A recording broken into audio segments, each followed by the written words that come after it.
everybody, it's Christina from Adventures in Polished Land, and today I'm sharing my thoughts on the book of Unknown Americans by Cristina Henríquez.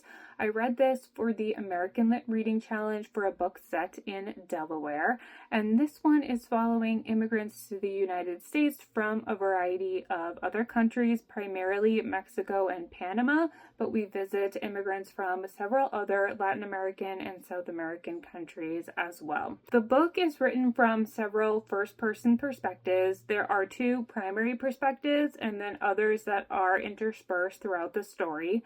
First, we have Maribel and her family. Her mother is telling the story of why they are coming to the United States from Mexico.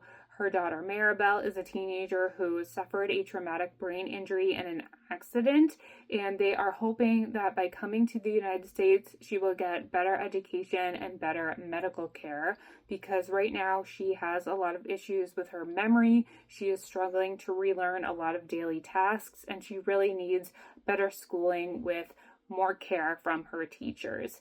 And they move into an apartment complex in Delaware where several immigrants live, and one of the other families is the Toro family. And we get the perspective of Mayor. He is a teenage boy, and their family is originally from Panama.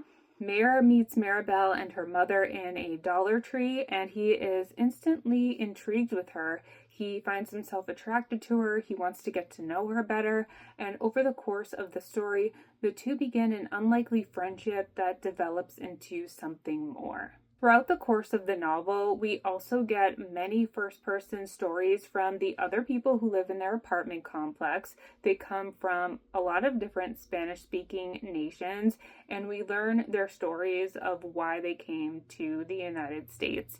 And a lot of times they are really heartbreaking. They might be running from political terror and war in their home nation. They could be escaping an abuse situation in their personal lives.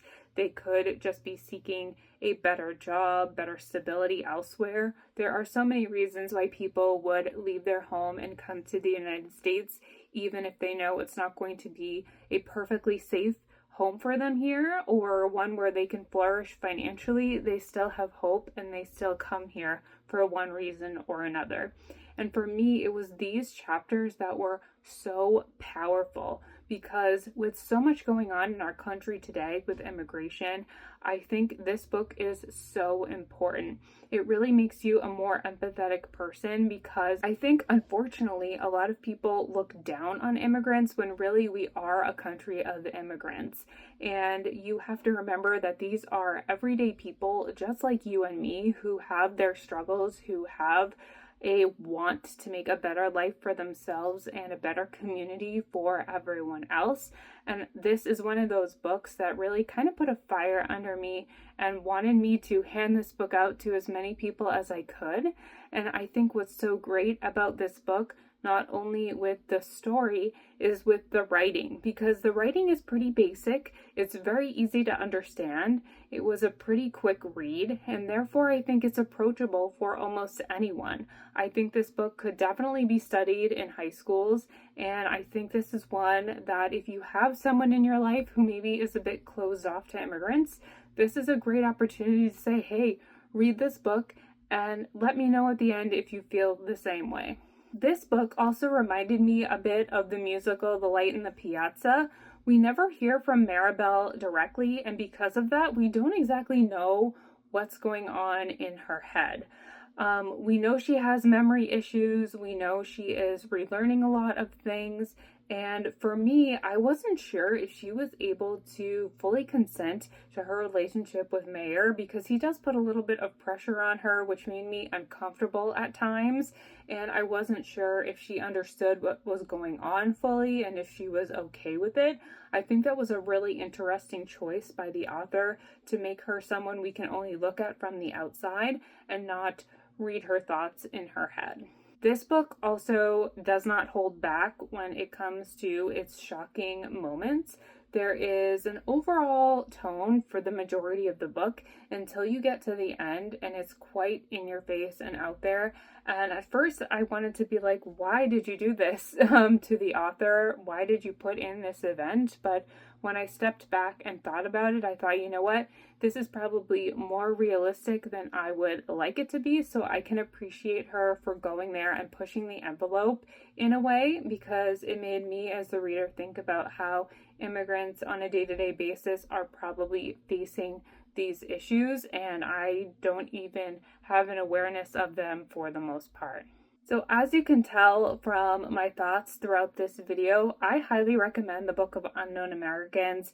As I said, it's very approachable, and I think it can and should be read by as many people as possible, especially if you want to learn more about the immigrant experience. I know some people have said that this book is a little bit cliche, but I think it's really important.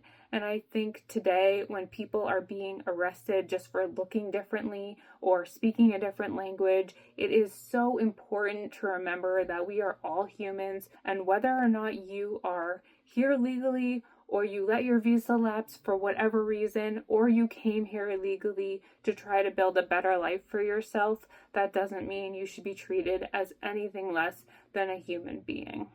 I would love to hear your thoughts on this book if you have read it. I will leave a link to it in the description box if you would like to purchase a copy. And I would also love to know if you have any recommendations for books set in Delaware, because I would love to hear that as well. If you want to learn more about the American Lit Reading Challenge, I have a playlist linked in the description box below that has all of the videos I've made so far, and I would love to have you here for the next one. Thank you for watching. Bye.